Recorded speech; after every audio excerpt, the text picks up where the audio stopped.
अब आइए सम पूर्णांक और विषम पूर्णांक से संबंधित कुछ सवाल पर ध्यान देंगे। इससे पहले हम लोग डायरेक्ट पूर्णांक के बारे में पढ़ रहे थे, कोई पूर्णांक किस रूप में आता है वो दिखाना है।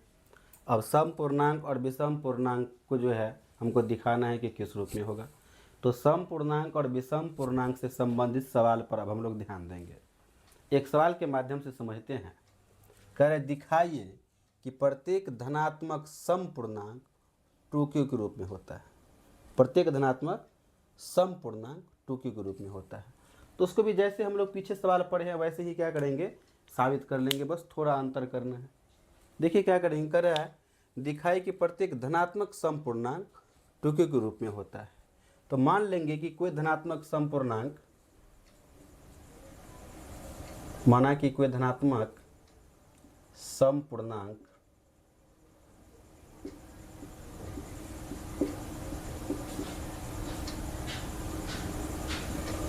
ए है। मान लिया कि कोई धनात्मक सम पूर्णांक क्या है, ए है। कोई भी धनात्मक सम पूर्णांक, कोई धनात्मक सम पूर्णांक ए है। अतः यूक्लिड विभाजन एल्गोरिथम से ए बराबर बी क्यू प्लस आर, जहाँ आर का वैल्यू 0 या 0 से बड़ा किंतु बी से छोटा। अब देखिए जो साबित करना है उसमें क्यू के पीछे कितना है, 2। तो यहाँ क्यू के पीछे बी है, तो बी की जगह पर क्या लाना है, 2। अर्थात बी का मान कितना लेंगे, तो 2 लेंगे। तो b बराबर 2 लेने पर, तो b बराबर 2 लेते हैं तो देखिए क्या हो जाएगा, a बराबर, इसका रूप बदलेगा, यहाँ पर b की जगह क्या आ जाएगा, 2q प्लस आर, जहाँ r का वैल्यू 0 है, 0 से बड़ा किंतु b से छोटा, तो b का मान अब कितना आ गया, 2। तो यहाँ 2 रखिए। इस कंडीशन के मुताबिक r का वैल्यू कितना होगा, r का वैल्यू 0 या 0 से बड़ा, r का वैल्यू 0 या 0 से बड़ा किंतु 2 से छोटा। तो 2 से छोटा कौन कौन सा मान होगा, तो एक तो 0 हो जाएगा और 1 हो जाएगा। लेकिन ध्यान देना है, सवाल कह रहा है दिखाई कि प्रत्येक धनात्मक सम पूर्णांक, जब सम पूर्णांक से संबंधित सवाल है तो r का 2 मान आया है, 0 और 1। तो इसमें जो सम संख्या होगा केवल इसी पर विचार करेंगे, केवल उसी पर विचार करेंगे। 0 और 1 में हम लोग जानते हैं कि 0 क्या है, सम संख्या है। जो है संख्या पद्धति में जब सवाल की संख्या के बारे में बता रहे थे तो बताया गया था 0 क्या है, सम संख्या है, क्योंकि सम संख्या के पैटर्न पर ही खड़ा उतरता है। तो r का वैल्यू 0 और 1 जो आया है, तो इसमें केवल हम लोग, चूँकि धनात्मक सम पूर्णांक के बारे में सवाल है, तो इसमें जो सम पूर्णांक हो उस पर विचार करेंगे। तो लिखेंगे चूँकि हमें केवल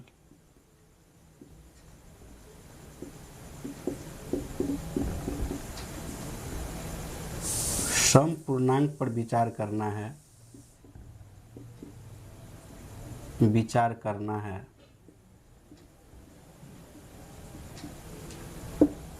इसीलिए r का जो 2 मान दिख रहा है, 0 और 1, उसमें से एक ही मान होगा, और होगा कौन सा मान, तो सम वाला। तो सम तो 0 है, इसलिए r कितना हो जाएगा, 0। अब यही मान इसमें रख दीजिए, तो इसमें रखेंगे तो क्या हो जाएगा, अब जो है a बराबर कितना हो जाएगा, इसमें वैल्यू रखना है, a बराबर कितना हो जाएगा, 2q, अब प्लस r का वैल्यू 0 रखिए, तो 0। तो ये कितना आ गया, देखिए बराबर 2q के रूप में। तो आपने क्या देखा कि प्रत्येक धनात्मक सम पूर्णांक किस रूप में आता है, 2q के रूप में आता है, ये साबित हो गया। इसी में सवाल थोड़ा चेंज कर दें। ये सवाल तो हम लोग समझ गए, ये सवाल समझ गए। अब इसी को बार बार सवाल लिखने की अच्छा है कि एक साथ हम लोग 2 सवाल को समझें। और इसी में यदि लिखा रहता यहाँ पे कि दिखाइए कि प्रत्येक धनात्मक विषम पूर्णांक, दिखाइए कि प्रत्येक धनात्मक विषम पूर्णांक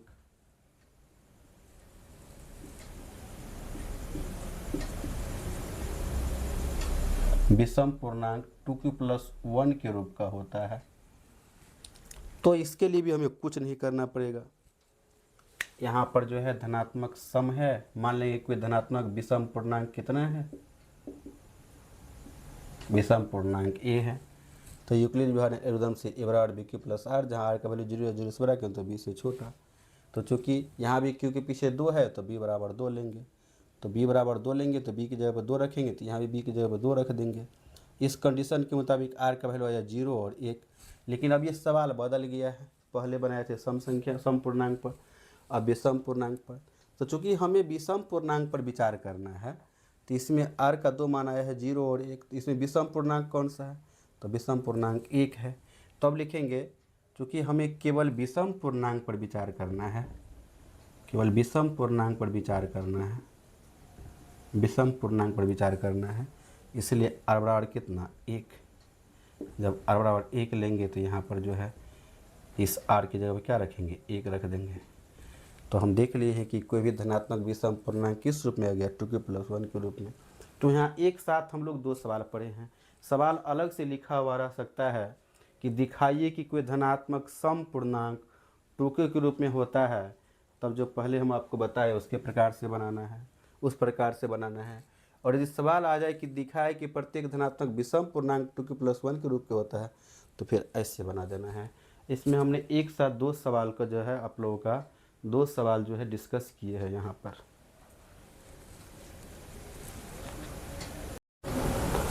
आइए सम पूर्णांक और विषम पूर्णांक से संबंधित एक और सवाल देखते हैं। सम पूर्णांक और विषम पूर्णांक से संबंधित सवाल भी बहुत आसान हो जाता है। आइए देखिए, हमको दिखाना है, दिखाई कि प्रत्येक धनात्मक सम पूर्णांक 4q या 4q+2 के रूप में होता है।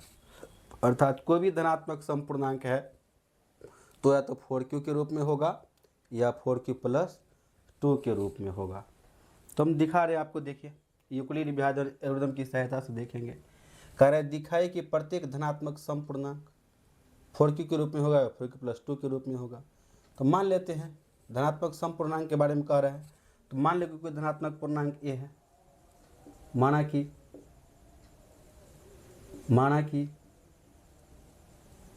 कोई धनात्मक पूर्णांक कोई धनात्मक सम पूर्णांक, कोई धनात्मक सम पूर्णांक ए है। मान लिया कि कोई धनात्मक सम पूर्णांक ए है, इसलिए यूक्लिड विभाजन एल्गोरिथम से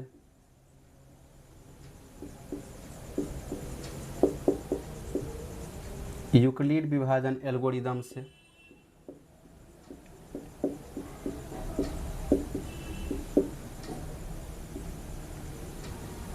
यूक्लिड विभाजन एल्गोरिथम से हम लोग जानते हैं, यदि कोई धनात्मक सम पूर्णांक ए है तो यूक्लिड विभाजन एल्गोरिथम से हम लोग जानते हैं ए बराबर क्या होता है, ए बराबर BQ+R होता है, जहां R की वैल्यू 0 या 0 से बड़ा किंतु B से छोटा होता है। अब जो साबित करना है, दिखाए कि प्रत्येक धनात्मक सम पूर्णांक 4q या 4q+2 के रूप में होता है। अर्थात हम लोग देख रहे हैं q के पीछे का गुणांक हमेशा क्या है, 4 है, और यहाँ q के पीछे क्या है, b है। और इसका मतलब क्या हुआ कि b की जगह पर क्या लेना पड़ेगा, 4 लेना पड़ेगा। तब लोग यहाँ पर b बराबर कितना लेंगे, b बराबर 4 लेने पर, b बराबर 4 लेने पर, b बराबर 4 क्यों ले रहे हैं, क्योंकि q के पीछे का डिमांड देख रहे हैं 4 है। q के पीछे क्या है, गुणांक 4, q के पीछे क्या है, गुणांक 4, यहाँ q के पीछे क्या है, b, तो b की जगह पे कौन सा मान लेना होगा, तो b की जगह पे 4 आ रहा है, इसलिए b बराबर कितना लिए, 4 लिए। तो b बराबर जब 4 लेंगे तो इसका स्वरूप थोड़ा बदलेगा। a बराबर क्या हो जाएगा, देखिए b की जगह पर 4 रखेंगे, 4q+r। यहाँ कंडीशन देखिए, r का वैल्यू 0 या 0 से बड़ा किंतु b से छोटा, तो b का मान तो अब लिए हैं 4, तो यहाँ b की जगह क्या रखेंगे, 4। इस कंडीशन के मुताबिक अब r का कौन कौन सा मान आ गया, इस कंडीशन के मुताबिक r का वैल्यू आएगा 0 होना चाहिए और 0 से बड़ा, लेकिन 4 से छोटा, तो 0 भी होना चाहिए, तो 0, 1, 2 और 3, 4 नहीं लेंगे क्योंकि r का मान 4 से क्या कर रहा है, छोटा। तो आर का ये 4 मान आया। लेकिन जो सवाल है उसमें कह रहा है दिखाए कि प्रत्येक धनात्मक समपूर्णांक समपूर्णांक समपूर्णांक समपूर्णांक, इसका मतलब इसमें आर का जो मान आया है 0, 1, 2 और 3, इसमें उसी पूर्णांक पर विचार करेंगे जो सम संख्या हो, उसी पर विचार करेंगे जो क्या हो, सम संख्या हो।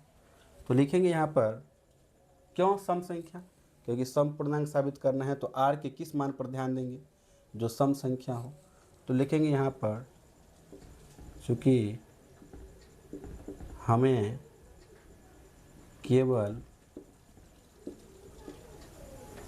सम पूर्णांक पर ही विचार करना है। यहाँ पर कोई सम संख्या भी लिख सकते हैं, सम पूर्णांक भी लिख सकते हैं, हमें केवल सम पूर्णांक पर ही विचार करना है, सम पूर्णांक पर ही विचार करना है, विचार करना है। इसीलिए आर का वैल्यू क्या होगा, इसमें सम कौन सी संख्या है, 0 और 2 क्या है, सम संख्या है, तो 0 और 2 लेंगे। अब यही दो मान क्या करेंगे, इसमें रख देंगे, सवाल साबित हो जाएगा। तो जब आर बराबर लेंगे 0, जब आर बराबर 0, तो आर बराबर 0 रखिए इसमें, तो ए बराबर कितना हो जाएगा 4Q और प्लस आर की जगह क्या रखेंगे 0, मतलब 4Q। और जब आर बराबर 2, जब आर बराबर ये 2, तो ए बराबर कितना हो जाएगा आपका 4Q प्लस 2। तो आपने देखा कोई भी धनात्मक समपूर्णांक जो है, धनात्मक समपूर्णांक किस रूप में आ गया, 4Q या 4Q प्लस 2 के रूप में आ गया कि नहीं, 4Q या 4Q प्लस 2 के रूप में आ गया कि नहीं। इसी प्रकार इस सवाल को थोड़ा बदल दे, एक सवाल कंप्लीट हो गया, अब इसी सवाल के माध्यम से हम दूसरा सवाल विषम पूर्णांक वाला भी इसी में जोड़ करके हम लोग समझते हैं। यदि इसी सवाल को थोड़ा परिवर्तित कर दिया जाए, ये तो एक सवाल बन गया और दूसरा सवाल हम बना रहे हैं। यदि सवाल ऐसा रहे कि दिखाए कि प्रत्येक धनात्मक विषम पूर्णांक, प्रत्येक धनात्मक विषम पूर्णांक, प्रत्येक धनात्मक विषम पूर्णांक 4Q प्लस 1 या 4Q प्लस 3 के रूप में होता है, तो ऐसे ही बनाएंगे, सेम बनाएंगे। लिखेंगे माना कि कोई धनात्मक विषम पूर्णांक ए है, कोई धनात्मक विषम पूर्णांक क्या है, विषम पूर्णांक ए है। इसलिए यूक्लिड विभाजन एल्गोरिदम से ए बराबर BQ प्लस आर, जहाँ आर का वैल्यू 0 या 0 से बड़ा किंतु बी से छोटा, क्यू के पीछे 4 है तो बी, क्यू के पीछे यहाँ पर बी है तो बी का मान वैसे ही 4 लेंगे। तो इसके मुताबिक आर का वैल्यू 0 या 0 से बड़ा किंतु 4 से छोटा, तो आर का 4 माना गया। यहाँ तक तो समझे हैं। लेकिन अब जो सवाल है उसमें विषम पूर्णांक है, तो यहाँ पर लिखेंगे हमें केवल किस पर विचार करना है, विषम पूर्णांक पर विचार करना है, हमें केवल विषम पूर्णांक पर विचार करना है। इसीलिए आर का मान इसमें से कौन सा सेलेक्ट करेंगे जो विषम हो। 1 और 3 क्या है, विषम है, तो आर का वैल्यू 1 लेंगे और 3 लेंगे। तो लिखेंगे जब आर बराबर 1, जब आर बराबर 1 लेंगे तो इसमें वैल्यू रखेंगे तो आर की जगह पर 1 आ जाएगा, तो ये 4Q प्लस 1 हो गया।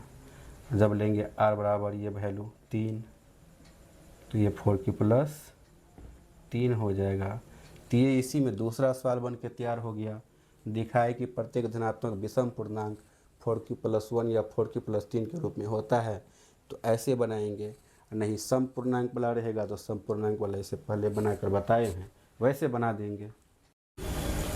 आइए वास्तविक संख्या के अंतर्गत सम पूर्णांक और विषम पूर्णांक से संबंधित एक और सवाल देखते हैं। सवाल है दिखाइए कि प्रत्येक धनात्मक सम पूर्णांक 6Q, 6Q प्लस 2 या 6Q प्लस 4 के रूप में होता है। इस तरह का 2-3 सवाल हम लोग पीछे भी कर चुके हैं, तो इस सवाल को करना बहुत ही आसान हो जाता है। कह रहा है दिखाइए कि प्रत्येक धनात्मक सम पूर्णांक 6Q, 6Q प्लस 2 या 6Q प्लस 4 के रूप में होता है। दिखाए कि प्रत्येक धनात्मक सम पूर्णांक की बात हो रही है, तो हम मान लेंगे, माना कि कोई धनात्मक सम पूर्णांक है, माना कि कोई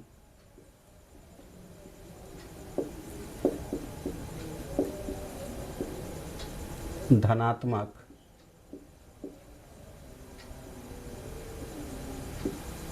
समपूर्णांक ए है। मान लिया कि कोई धनात्मक समपूर्णांक ए है, इसलिए यूक्लिड विभाजन एल्गोरिदम से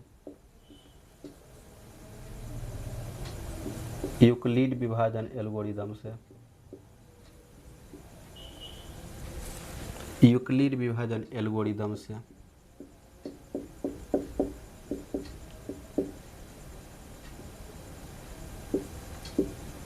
यूक्लिड विभाजन एल्गोरिदम से मान लीजिए कि कोई धनात्मक समपूर्णांक ए है, तो यूक्लिड विभाजन एल्गोरिदम से ए बराबर क्या होगा, हम लोग जानते हैं ए बराबर क्या होगा, ए बराबर बी क्यू प्लस आर, जहाँ आर का वैल्यू 0 या 0 से बड़ा किंतु बी से छोटा। लेकिन जो साबित करना है, दिखाए कि प्रत्येक धनात्मक समपूर्णांक 6q प्लस 2 या 6q प्लस 4q, अर्थात q का गुणांक सब जगह कितना है 6, और यहाँ पर q का गुणांक कितना है b। इसका मतलब b का मान स्पष्ट है, कितना होगा, b का मान 6 होगा। इसलिए b बराबर कितना लेंगे, 6 लेने पर, b बराबर 6 लेने पर। क्यों लेंगे b बराबर 6, क्योंकि यहाँ q का गुणांक b है और यहाँ पर q का गुणांक क्या दिख रहा है, 6 दिख रहा है। इसका मतलब q का वैल्यू, b का वैल्यू कितना होगा, 6 होगा। तो b बराबर कितना ले लिए हैं, 6 ले लिए हैं। अभी b बराबर 6 लेंगे तो इसका स्वरूप थोड़ा बदलेगा, a बराबर कितना हो जाएगा, b की जगह पर 6 रखेंगे तो 6q प्लस आर, जहाँ r का वैल्यू 0, यहाँ भी b की जगह पर क्या रखेंगे अब 6। इस कंडीशन के मुताबिक r का वैल्यू कितना आएगा, r का वैल्यू 0 हुई होना चाहिए, 0 से बड़ा, 0 या 0 से बड़ा, तो 0 या 0 से बड़ा 0 होगा, 1 होगा, 2 होगा, 3 होगा, 4 होगा, 5 होगा।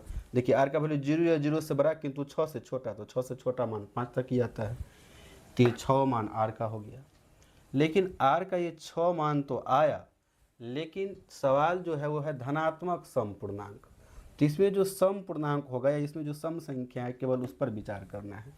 क्यों, क्योंकि सवाल समपूर्णांक का है। तो लिखेंगे r का वैल्यू 0, 1, 2, 3, 4, 5 आया, लेकिन या यहाँ पर हम लोग चूंकि भी लिख सकते हैं, हमें केवल समपूर्णांक या सम संख्या लिख सकते हैं, यहाँ पर केवल समपूर्णांक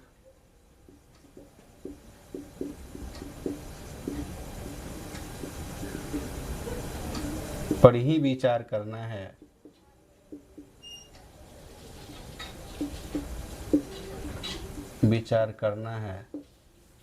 इसीलिए r का जो 6 मान दिख रहा है वो 6 मान नहीं होगा, इसमें जो जो मान सम है वो आएगा।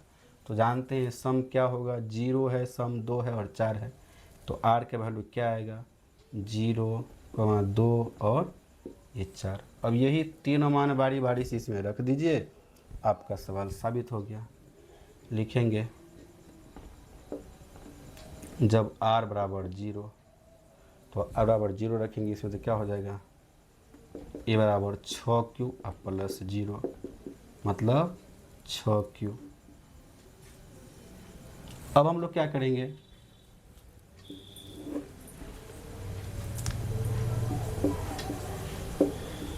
ये तो ले लिए हैं r बराबर 0, अब ये लेंगे जब r बराबर 2,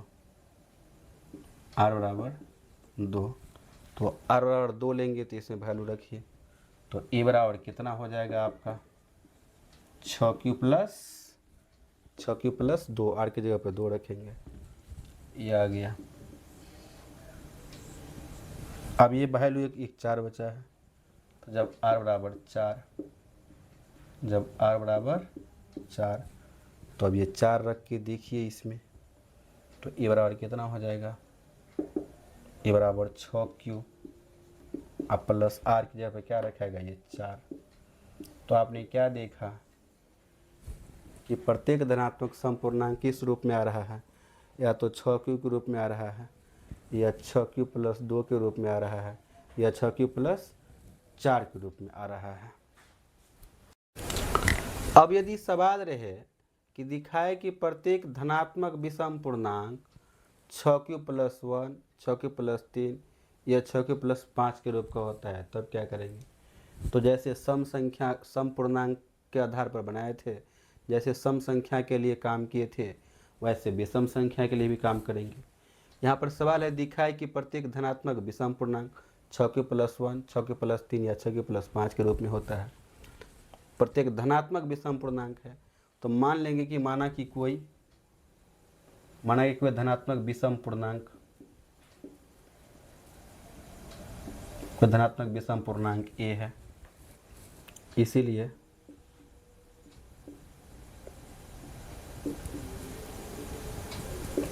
यूक्लिड विभाजन एल्गोरिदम से यूक्लिड विभाजन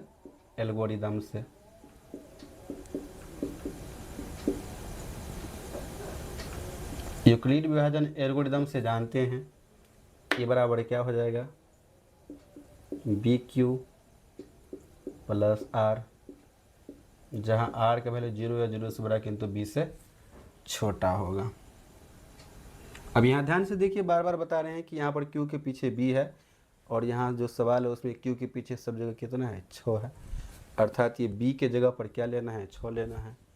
इसीलिए B बराबर क्या लेंगे, B बराबर 6 लेने पर, B बराबर 6 लेने पर, तो B बराबर 6 लेने पर देखिए क्या होगा, इसका रूप थोड़ा बदल जाएगा।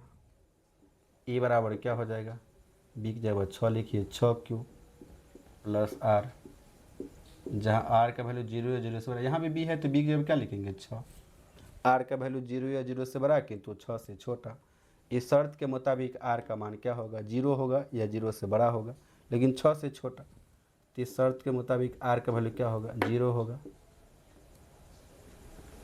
और 0 से बड़ा तो 1, 2, 3, 4 और 5। क्यों? क्योंकि 6 से छोटा यही 6 मान है। लेकिन जो सवाल है कि माने कोई धनात्मक विषम पूर्णांक, तो इसमें केवल विषम पूर्णांक पर ही हम विचार करेंगे हम लोग। ऐसे तो 6 मान है R का, लेकिन जो विषम पूर्णांक होगा अब उस पर विचार करेंगे। विषम पूर्णांक है क्या, 1, 3 और 5। तो हम लोग लिखेंगे, चूँकि हमें केवल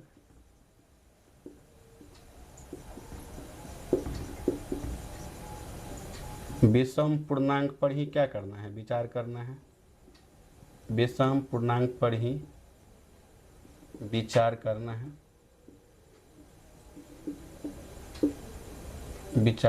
है, इसीलिए